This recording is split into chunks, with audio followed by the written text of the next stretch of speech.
გამარჯობა, მე რატი ვარ მუჯირი ჟურნალისტი, დღეს 6 ივლისია თქვენ უყურებთ პოლონეთის საზოგადოებრივი მაუწყებლის ქართულენოვან პროექტს ელტა საქართველოს ნიუსი და გუნდთან ერთად ხეს ვისაუბრებთ ანაკლის სპორტის საგაზე, უკრაინაში და ომის გარშემო შექმნილ ვითარებაზე, ასევე გვექნება ჩართვა სლავიანსკიდან.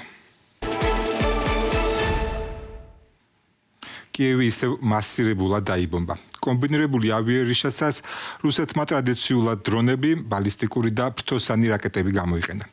აფეთქებები დაფიქსირდა საცხოვრებელ უბანში, არის მსხვერპლი მშვიდობიან მოსახლეობაში. მათი რიცხვი მზარდია. სამაშველო სამუშაოები კი გრძელდება. უკრაინული ჰაერსაწინააღმდეგო სისტემებისთვის ძირითად პრობლემად ისევ ბალისტიკური რაკეტები რჩება. 419 სამიზნიდან მეზენიტეებმა 363-ის ჩამოგდება შეძლეს, თუმცა მათ შორის არც ერთია ბალისტიკური რაკეტა. ასევე ვერ მოხერხდა ჰიპერბგერითი ფრთოსანი ცირკონების ჩამოგდება. ამ შედეგების გათვალისწინებით უკრაინის პრეზიდენტი ვოლოდიმირ ზელენსკი პეტრიოტის ჰაერსაწინააღმდეგო სისტემების რაკეტების დეფიციტზე აკეთებს აქცენტს. Шановні українці, українки, сьогодні ми продовжили нашу роботу. მინდა მიმართო ჩვენს პარტნიორებს ნებისმიერი შეფერხება ჩვენი საჰაერო თავდაცვისთვის განკუთვნილი რაკეტების, განსაკუთრებით პეტრიოტების სისტემისთვის საჭირო რაკეტების მიწოდებაში ადამიანების სიცოცხლის ფასად ჩდება და რუსეთს ომის გაგრძელებისკენ ახალისებს. მსოფლიოს აქვს საკმარისი რაოდენობისა და ხარისხის საჰაერო თავდაცვის სისტემები. საჭიროა მხოლოდ თქვენი გადაწყვეტილებები, რათა უკრაინაში ადამიანების სიცოცხლე რეალურად იყოს დაცული. უპირველეს ყოვლისა ეს ეხება რა თქმა უნდა შეერთებული შტატების გადაწყვეტილებებს, ასევე ევროპის და მსოფლიოს სხვა ძლიერი ქვეყნების გადაწყვეტილებებს. გთხოვთ იმოქმედოთ აქტიურად, მიიღეთ საჭირო გადაწყვეტილებები და დაიცავით ადამიანების სიცოცხლე. პეტრიოტების რაკეტები ახალ საწყობებში კი არა, უკრაინაში განთავსებულ პეტრიოტის სისტემებშია საჭირო. როდესაც ამ რაიონის დაბომბვა დაიწყეს, საერთოდ ერეფანს შევაფარეთ თავი. მეზობლებთან ერთად იქ ვისხედით. მაშინაც იქ ვიყავით, როცა აფეთქებების ხმა გავიგეთ.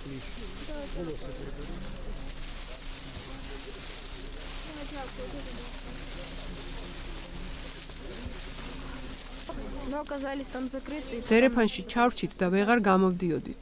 საბოლოოდ მაშველებმა დიდი წვალებით გამოგვიყვანეს. Знову масована атака, циркони, шахеди. ეს მორიგი მასშტაბური იერიშია ცირკონებით, შაჰიდებით და ბალისტიკური რაკეტებით. ტერი ყველა ხელმისაწვდომ საშუალებას იყენებს ჩვენი ქალაქის გასანადგურებლად. ვიცით რომ დაღუპულები არიან, თუმცა ამ ეტაპზე ზუსტ რიცხვს ვერ ვასახელებ, რადგან სახანძრო სამაშველო ოპერაცია ჯერ კიდევ მიმდინარეობს. დიდი ალბათობით სწორედ ამ ადგილას ცხედრები კიდევ რჩებიან. Що навіть тільки на цій локації можуть бути ще тіла під завалами. რუსეთში კი ბენზინის კრიზისი გრძელდება. ფედერაციის თითქმის ყველა ოლქში არათუ დეფიციტია, არამედ ზოგმათგანში ის უბრალოდ აღარ არის. ახლა კრემლი ცდილობს ყაზახეთიდან და სხვა სახელმწიფოებიდან იყიდოს საწვავი. პარალელურად კი რუსეთის ფედერაციის სასაზღვრო ზონებში ფიქსირდება კონტრაბანდის გზით ბენზინის შეტანის მცდელობები. უკვე რამდენიმე კვირაა ბენზინგასამართ სადგურებზე კილომეტრიანი რიგების პარალელურად ვრცელდება კადრები, სადაც რუსეთის მოქალაქეები 30 ლიტრი ბენზინის გამო ერთმანეთს აგინებენ და ფიზიკურად ცემენ. დაპირისპირებაში მონაწილეობენ როგორც კაცები, ასევე ქალები. საბაიკალიაში კი უფრო შორს წავიდნენ, იქ ბენზინზე დეფიციტს კორონავირუს აბრალებენ. სოციალურ ქსელში სულ უფრო ხშირად ჩნდება რუსეთის ფედერაციის უკმაყოფილო მოქალაქეების ვიდეო მიმართვები. Там просто не передать, какая пробища. არ ვიცი როგორ აღწერო, როგორი საცობია. თითქოს მდიდარი ქვეყანაა, თითქოს უამრავი ნავთობია და რაღაც საშინელება ხდება. ახლა მანქანიდან გადავალ რომ გაჩვენოთ რას აკეთებს ჩვენი მდიდარი ქვეყანა. გამოშტერდები, თითქმის ბოლოში ვდგავარ. არ ვიცი რამე მერგება თუ არა. მერე რაღა იქნება. Заправка Лукойл крайняя перед ლუკოილის ბენზინგასამართის სულ ბოლოა ყირიმამდე. ეს ტომანია, ძირითადად ყირიმელები არიან შეკრებილები. საწვავს ვერ იღებენ. ბენზინგასამართ სადგურებმა მუშაობა საერთოდ შეაჩერა. გარჩევები უკვე ყველასთან ჰქონდა, ადმინისტრაციასთან, პოლიციასთან. ხალხი რიგებში 4-4 დღე დგას. ამბობენ რომ აი ამ ბენზინგასამართის ადმინისტრატორებმა უბრალოდ ყირიმელებზე შეაჩერეს გაყიდვა. ღამით აქედან ჩუმად გააქვთ ბენზინი და არალეგალურად ძვირად ყიდიან. с администрацией заправки, что говорят. სანამ რუსეთში საწვავის კრიზისია, რუსმა გენერლებმა პუტინს უპატაკეს, რომ კონსტანტინივკა მათი გადმოსახედიდან გაათავისუფლეს. საერთაშორისო სამართლით კი ეს ოკუპაცია, რადგან კონსტანტინივკა უკრაინის ტერიტორია. თუმცა, რა ხდება რეალურად ფრონტზე, ახლა სამ სხვადასხვა წყაროზე დაყნობით ვნახოთ კონსტანტინივკის გრაფიკული გამოსახულება. პირველ რიგში უკრაინული პროექტი Deep State და მისი წყარო რუკაზე ჩანს, რომ ქალაქის ცენტრში ჯერ რუსები არ იმყოფებიან, ხოლო აღმოსავლეთ, ჩრდილო და სამხრეთ ფლანგებზე საბრძოლო მოქმედებები მიმდინარეობს. შემდეგ ომის შემსწავლელი ინსტიტუტის რუკები.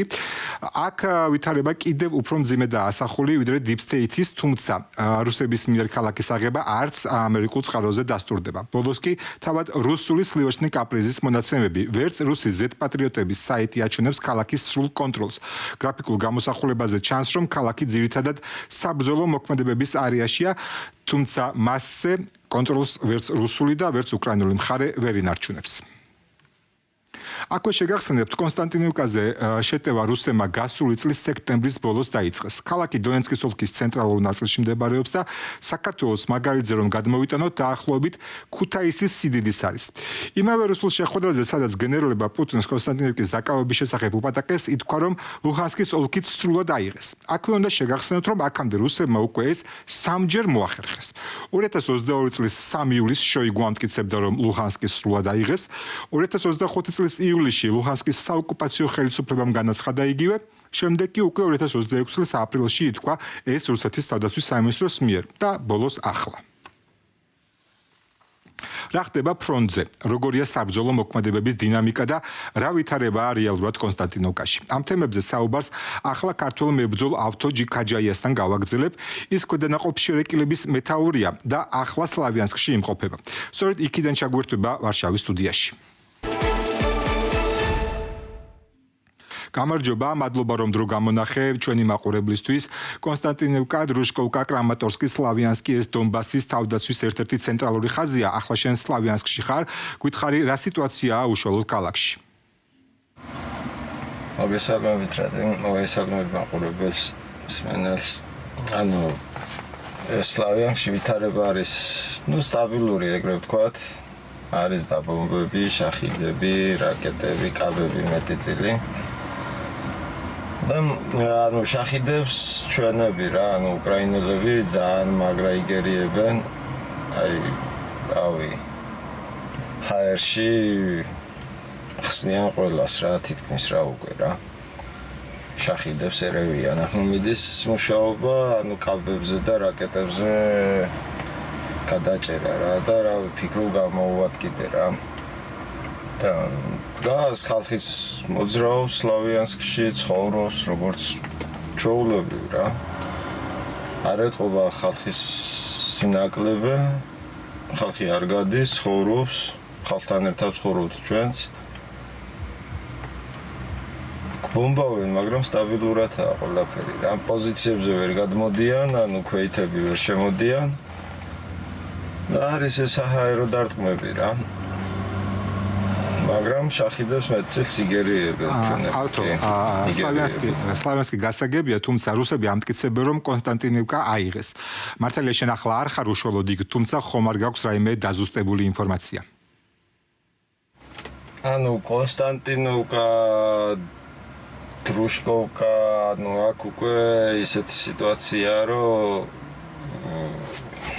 არც სამოქალაქო მოძრაობს და ჩვეულებრივი ბრძოლები მიდის რა და კრამატორსკი კიდე როგორც სლავიანსკი ისეა კრამატორსკიც რა იბომბება, მაგრამ დგას, ხალხი ცხოვრობს, ხალხი მოძრაობს რა.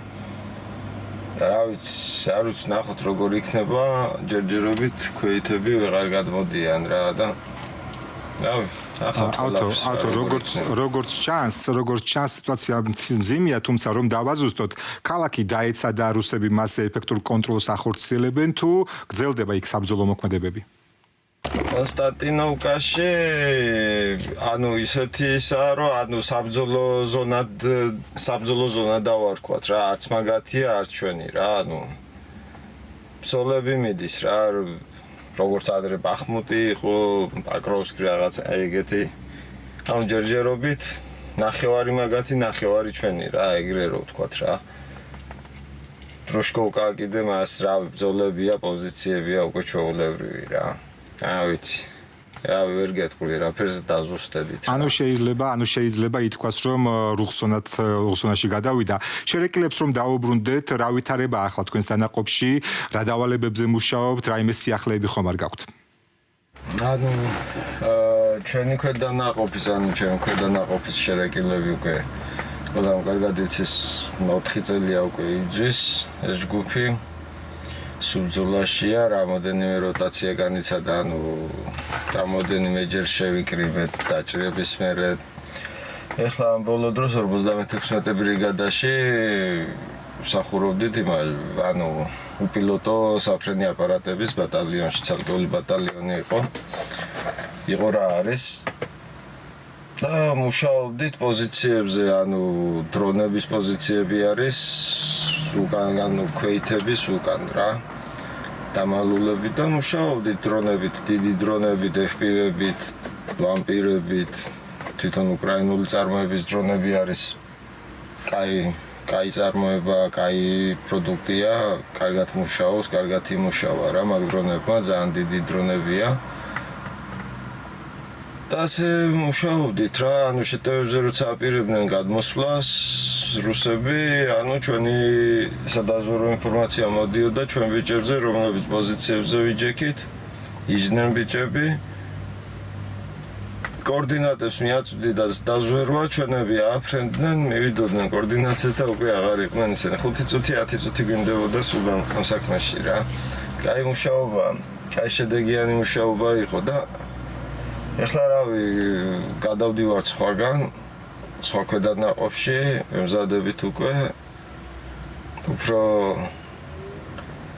შემტევითი ქვედანაყოფი რა, ნახოთ როგორი იქნება და გაგაგებინოთ შემდეგში. ჩვენმა ბიჭებმა კარგად იმუშავა, ამ ბრიგადაში ძალიან დიდი შედეგი დადეს, დააჯილდოეს ქვედანაყოფის ბიჭები კიდე და რავი, მადლობას მოუხდი ყველას გაწეული სამსახურისთვის რა და ეხლა უკვე ახალი ეტაპით უფრო შეტევითი ბრძოლები იქნება აწის შერეკილებში.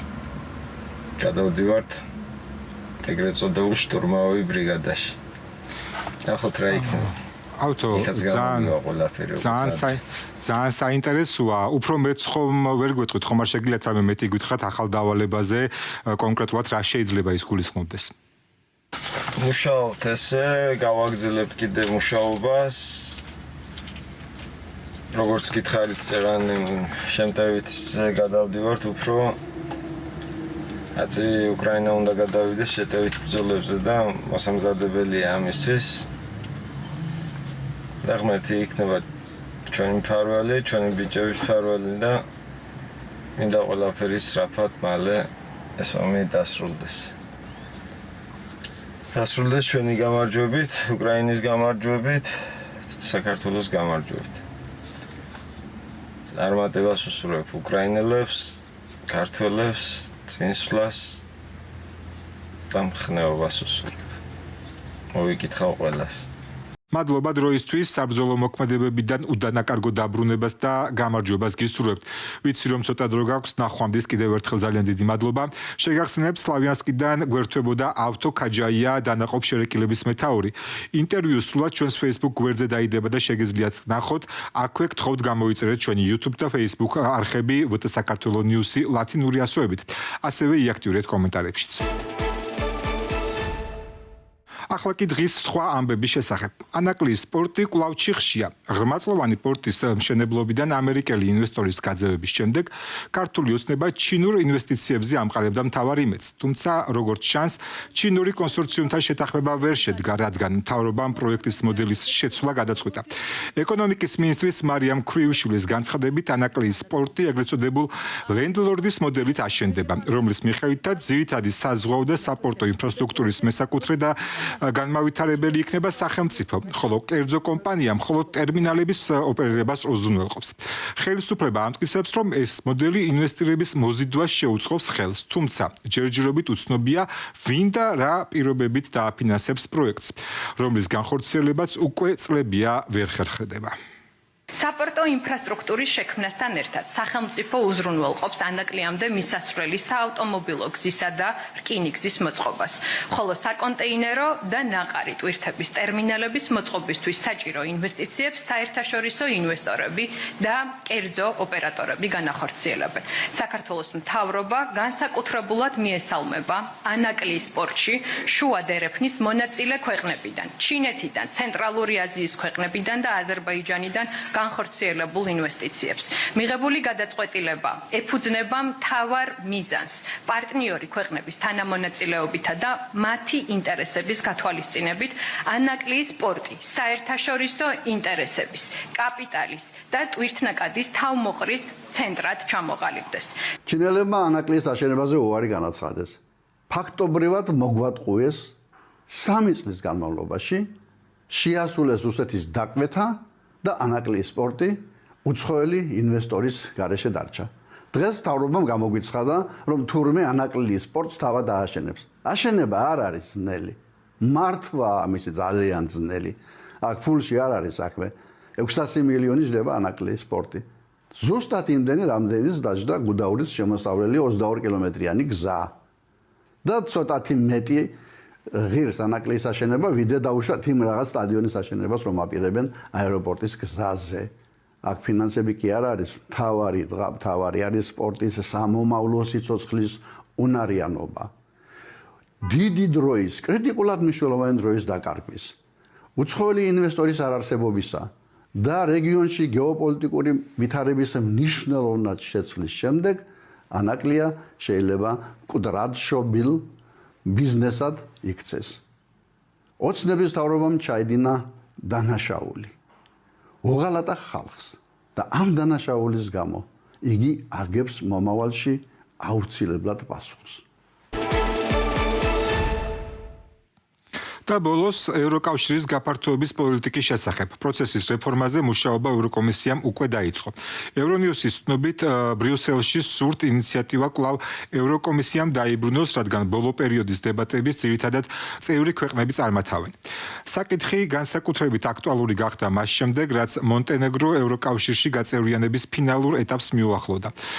ევროკავშირის დამფუძნებელი 6 ქვეყნიდან 5 უფრო მკაცრ გარანტიებს ითხოვს, რომ ახალ წევრებში დემოკრატიული უკუსვლა და კანონის უზენაესობის დარღვევა თავიდან აიცილონ.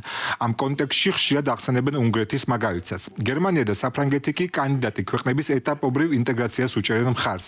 ანუ იმას, რომ კანდიდატებმა ევროკავშირის გარკვეული სარგებელი სრულ წევრობამდე მიიღონ. გაფართოების რეფორმაზე სტრატეგიული დისკუსია ევროკავშირის ლიდერების ოქტომბრის სამიტზე იგეგმება. დღეისთვის სულ ეს იყო. დასასრულს გთხოვთ გამოიწვიოთ რუტ საქართველოს ნიუსის არხები YouTube-სა და Facebook-ზე.